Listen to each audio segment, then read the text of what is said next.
আসসালামু আলাইকুম প্রিয় শিক্ষার্থীরা, আশা করি তোমরা সবাই ভালো আছো। তো আমরা আজকে একটা টপিক পড়ব, সেটা হচ্ছে প্রোগ্রামে লুপের ব্যবহার। তো প্রথমে আমরা লুপের সংজ্ঞাটা জানব।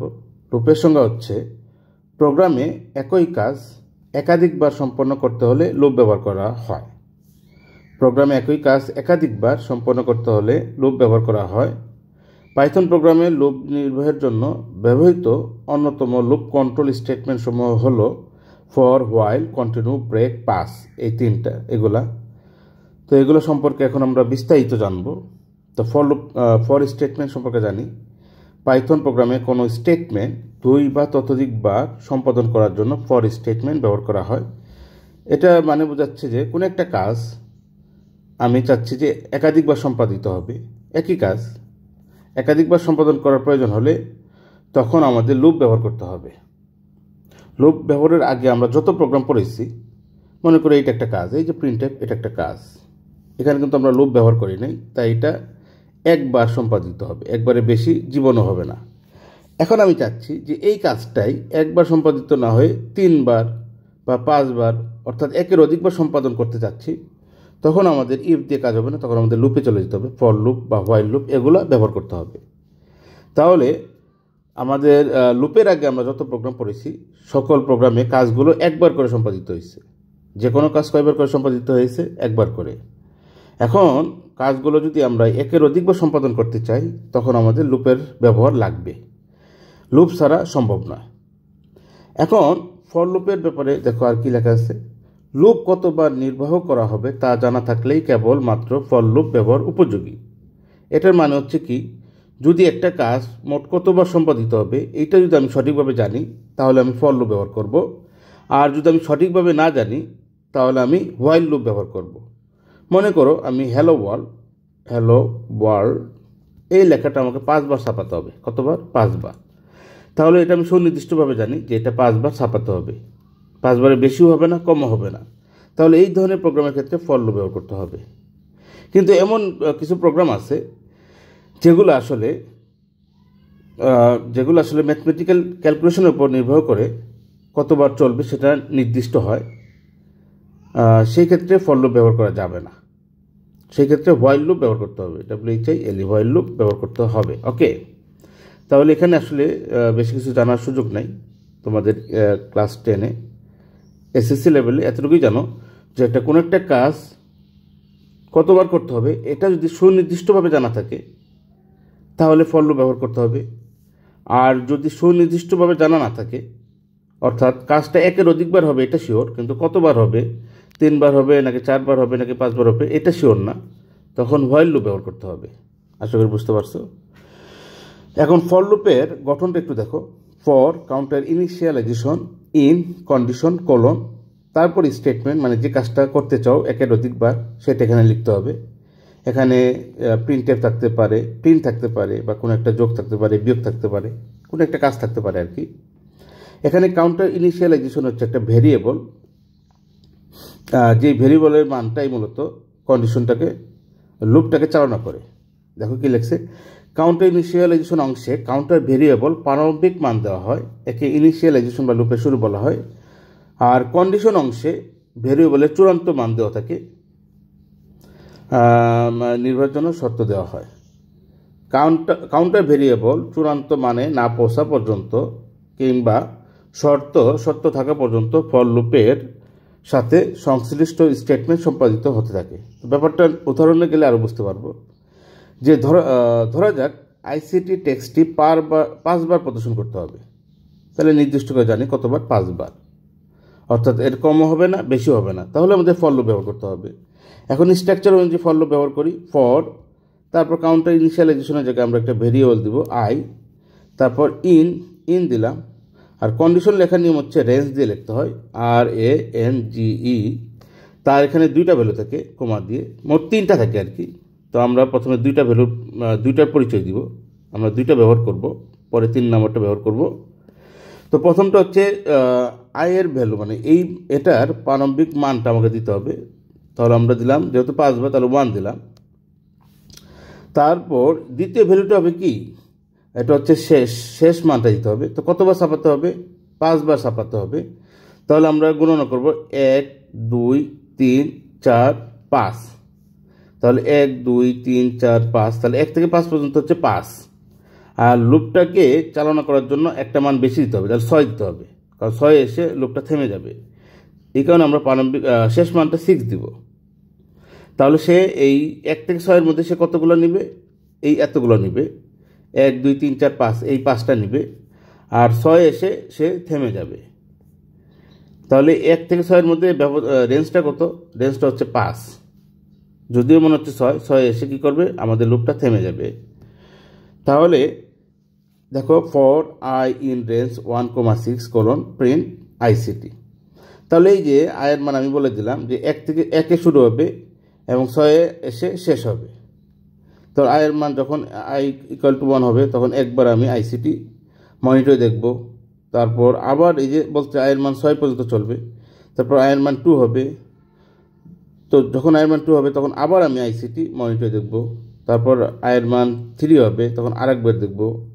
আয়ের মান 4 হবে, আরেকবার দেখব প্রিন্ট আইসিটি। আয়ের মান 5 হবে, তখন আরও একবার দেখব প্রিন্ট আইসিটি।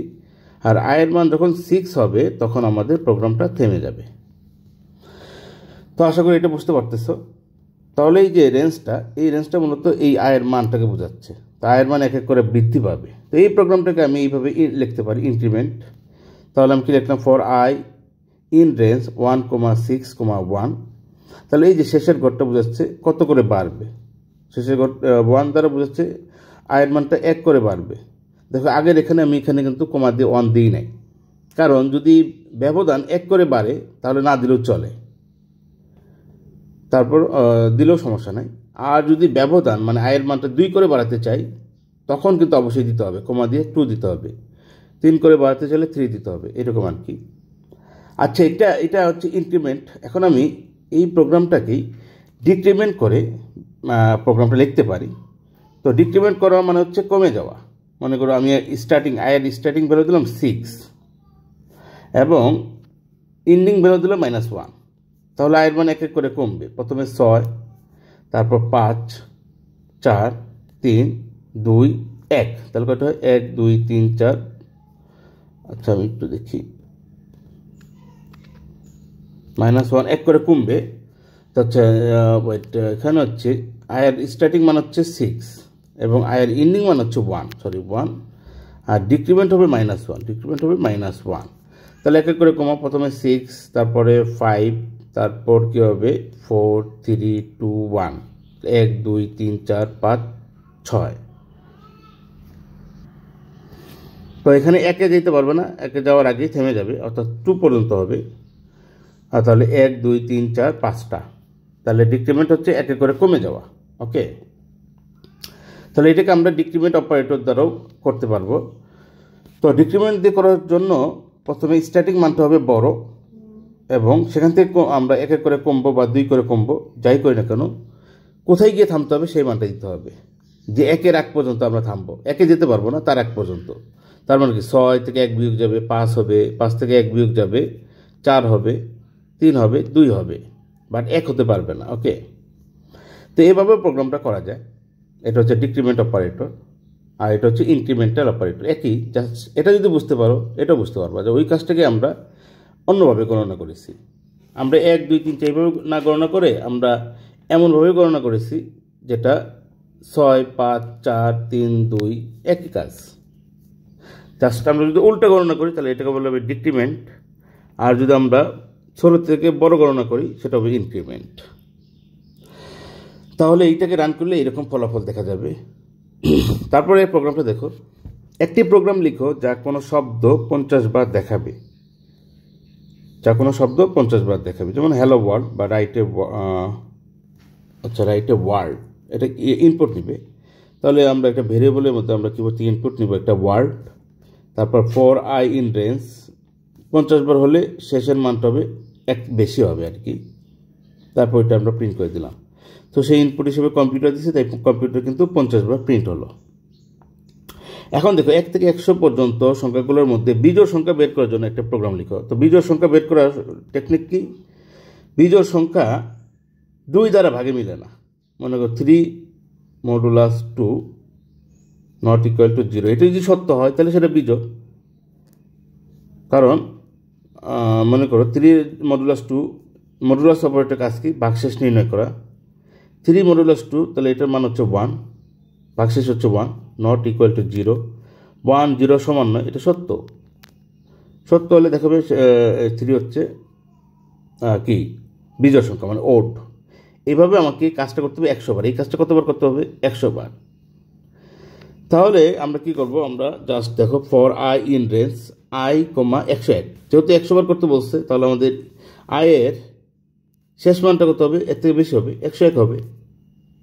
যদি আমাদের 50 বলতো তাহলে আয়ের শেষ মানটা কী হবে? 1 বেশি হবে, 51 হতো। আচ্ছা, এখন দেখো আমরা কি করতেছি। তারপর আমরা কি করতেছি, আয়ের মানটাকে আমরা এখানে আমরা পাঠাচ্ছি এবং তাকে আমরা 2 দ্বারা মডুলাস করতেছি এবং নট ইকুয়াল টু 0। যদি 0 সমান না হয় তাহলে আমরা ওই আয়ের মানটা ছাপাচ্ছি। আচ্ছা, এখন আই 1 থেকে 101 পর্যন্ত এই মানগুলো আয়ের মান অটোমেটিক্যালি চেঞ্জ হবে। তো প্রথমবার যখন আই এখানে আসবে তখন আয়ের মান হচ্ছে 1 হবে। 1 এসে এই কন্ডিশন সত্য হলে আয়ের মানটা ছাপালো, আর তারপরে আবার সে লুপে চলে যাবে। লুপে চলে গিয়ে আয়ের মানটা কত হবে? 2 হবে, কারণ এটাকে এইভাবেই তৈরি করা হয়েছে। ফর লুপের কাজ হচ্ছে কি? ফর লুপের কাজ হচ্ছে আয়ের শুরু এবং শেষ পর্যন্ত চলতে থাকবে। শুরু হচ্ছে 1, শেষ হচ্ছে 101, তাহলে সে 1 থেকে 100 পর্যন্ত এইখানে ঘুরতে থাকবে, এখানে ঘুরতে থাকবে। তো আয়ের মান এখন 2 নিয়ে এখানে আসবে এবং এই কাজগুলো করে আবার সে এখানে চলে আসবে। তারপর আয়ের মান 3 নিয়ে এখানে আসবে, এখানে কাজগুলো করে আবার এখানে চলে আসবে। আয়ের মান 4 নিয়ে আসবে, এখানে কাজ করবে। তো কন্ডিশন মিথ্যা হবে, মিথ্যা হলে প্রিন্ট হবে না, তখন আবার লুপে চলে যাবে। অর্থাৎ এই যে মেকানিজম, এই পুরোটা হচ্ছে আমাদের লুপের মেকানিজম। সত্য হলে এখানে আসবে, এখান থেকে এখানে যাবে, আর মিথ্যা হলে, কন্ডিশন মিথ্যা হলে এখান থেকেই লুপে চলে যাবে। অর্থাৎ এই পুরোটা হচ্ছে লুপের মেকানিজম। এই লুপের মেকানিজম থেকে কখন বের হবে? যখন আয়ের মান 101 হবে তখন বের হবে, এর আগে বের হবে না। এর আগ পর্যন্ত এখানে ঘুরতে থাকবে এবং প্রতিবারে আয়ের একটি একটি মান আমাদের এখানে প্রিন্ট হবে। তো আয়ের কোন মানগুলো প্রিন্ট হবে? যে মানগুলো আমাদের এই কন্ডিশন ফিল আপ করবে। তো দেখো আয়ের মান যখন 4 আসবে, 4 মডুলাস 2 নট ইকুয়াল টু 0। 4কে 2 দ্বারা মডুলাস করলে ভাগশেষ কত আসে? 0 আসে। 0 নট ইকুয়াল টু 0, এটা সত্য না মিথ্যা? 0 0 সমান নয়, এটা হচ্ছে মিথ্যা। তা মিথ্যা হলে আমাদের ইফের ভিতর কি ঢুকবে? ঢুকবে না। এই কারণে আয়ের মানটা প্রদর্শিত হয় নাই, তাহলে 4 এখানে আসে নাই। তারপর এখানে যাবে, আয়ের মান 5 হবে, 5 হয়ে এখানে আসবে, সত্য হবে, প্রিন্ট হবে। এভাবে আমরা 1 থেকে 100 পর্যন্ত বিজোড় সংখ্যাগুলো পাবো।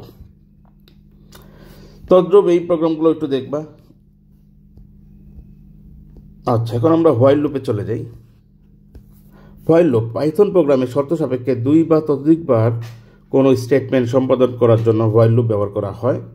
এই লুপের শুরুতে শর্ত পরীক্ষা করা হয়। প্রদত্ত শর্ত সত্য অথবা অশূন্য হলেই কেবল লুপ নির্বাহ করবে। কন্ডিশন সত্য হলে লুপ নির্বাহ করবে, অন্যথায় লুপ থেকে বের হয়ে যাবে। কোনো স্টেটমেন্ট নির্বাহ করবে না। তার মানে হোয়াইল লুপ শুরুতেই কন্ডিশন চেক করে, শুরুতেই কন্ডিশন মিথ্যা হলে কোনো স্টেটমেন্ট নির্বাহ করবে না। তাহলে কাউন্টার হোয়াইল লুপের ব্যবহারের ফরম্যাট হচ্ছে এটা।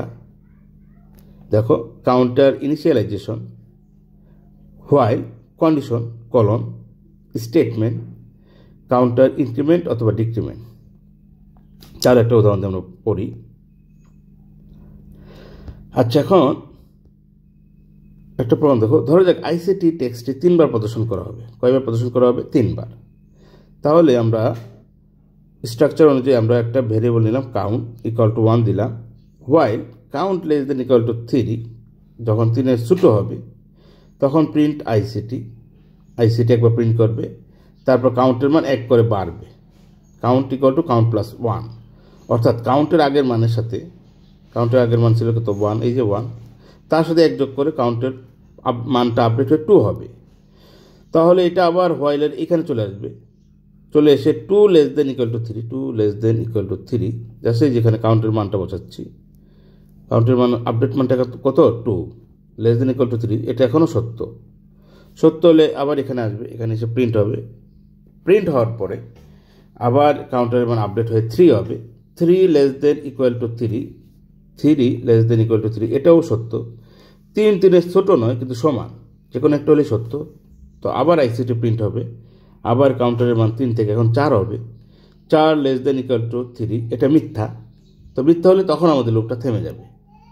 তো যখনই মিথ্যা হচ্ছে তখনই লুপ থেমে যাচ্ছে, আর মিথ্যা না হওয়া পর্যন্ত এই কাজগুলো চলে যাচ্ছে, কাজগুলো হয়ে যাচ্ছে। ওকে, এভাবে 1 থেকে 100 পর্যন্ত বা 1 থেকে n পর্যন্ত সংখ্যার যোগফল নির্ণয় করো।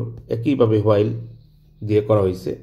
সাম equal to 0, count equal to 1, while count less than equal to 100, some equal to some plus count, count equal to count plus 1। অর্থাৎ কাউন্টটা যখন 100 নিচে হবে তখন সামের সাথে কাউন্টের যোগ করে সামের মধ্যে রাখবে এবং তারপর কাউন্টের মান আপডেট হবে। এভাবে চলতে থাকতে থাকতে একটা পর্যায়ে যখন কন্ডিশন মিথ্যা হবে তখন আমরা টোটাল সামটা এখানে পেয়ে যাব। তখন আমরা কি করব, জাস্ট হোয়াইলের বাইরে এসে আমরা সামের মানটা ছাপিয়ে দেব। তখন প্রোগ্রামটি রান করলে আমরা কত পাবো, 1 থেকে 100 পর্যন্ত যে সংখ্যাগুলো আছে প্রত্যেকটা সংখ্যা যোগ করলে আমরা এইটা পাবো, 5050। আচ্ছা, কন্টিনিউ স্টেটমেন্টে দেখি। পাইথন প্রোগ্রামে শর্তযুক্ত বা শর্তহীনভাবে কোনো স্টেটমেন্ট বা লুপের পুনরাবৃত্তি করার জন্য কন্টিনিউ স্টেটমেন্ট ব্যবহার করা হয়। তাহলে 1 থেকে 10 পর্যন্ত সংখ্যা সময়ের মধ্যে যে কোনো একটি সংখ্যা বাদ দিয়ে অবশিষ্ট সংখ্যাগুলো প্রদর্শনের জন্য প্রোগ্রামটা হচ্ছে এরকম হবে। মনে করি 1 থেকে 10 পর্যন্ত সংখ্যার মধ্যে আমি চাচ্ছি 4 সংখ্যাটা প্রিন্ট হবে না, আর বাকি সংখ্যা প্রিন্ট হবে। এই কারণে আমাদের কন্টিনিউস করতে হবে। ফর নাম আই ইন রেঞ্জ 1,11,1, এটা হচ্ছে এক এক করে বাড়বে, এটা না দিলেও চলতো। এক এক করে বাড়ার জন্য এটা না দিলেও চলে। যদি ব্যবধান 2 করে বাড়ে তখন এটা দিতে হয়। কোলন ইফ নাম ইকুয়াল টু 4, যদি আমাদের এই নামটা, এখানে আমরা নাম দিতে পারি, আই দিতে পারি, এখানে নাম দিয়েছে, এই নামটা যদি 4-এর সমান হয় তখন কন্টিনিউতে চলে আসবে। তো কন্টিনিউতে আসলে কী করবে, কন্টিনিউর কাজ হচ্ছে সে আর নিচে নামতে দিবে না, সে এইখান থেকে আবার লুপে পাঠিয়ে দিবে। তো সে যখন নিচে নামবে না, তার মানে কি নিচে নামতে পারলে সে তো এই নামটাকে আর মানে প্রিন্ট করতে পারবে না।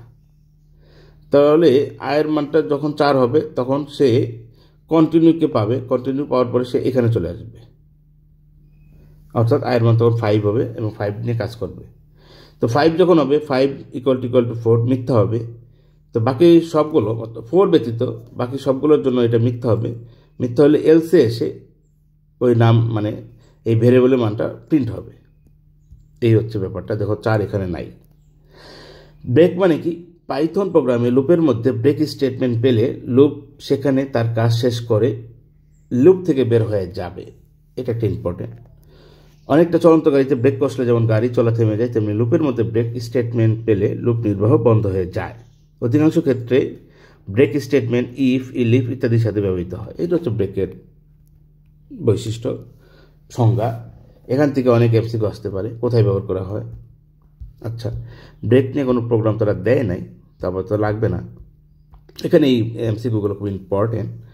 পাইথন ভাষা মনিটরে লেখার জন্য কোন ভেরিয়েবলটা, কোন ফাংশন ব্যবহার করা হয়, প্রিন্ট।